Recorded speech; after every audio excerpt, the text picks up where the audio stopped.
জান্নাতুল বাকিতে একটু দাঁড়াবো, প্রাণের প্রিয় সাহাবীদের আমি দেখিব।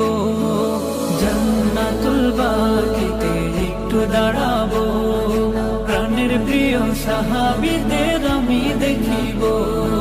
যাদের কথা পড়লে মনে কান্না থামে না, যাদের কথা পড়লে মনে কান্না থামে না, এই মনেরও সেই কামনা সোনার মদিনা, আমার এই মনেরও সেই কামনা সোনার মদিনা। জন্মভূমিতে মন আর তো টিকে না, পাখি হলে উড়ে যেতাম সোনার মদিনা। জন্মভূমিতে মন আর তো টিকে না, পাখি হলে উড়ে যেতাম সোনার মদিনা। কবুল করো এই বাসনা ওহে রব।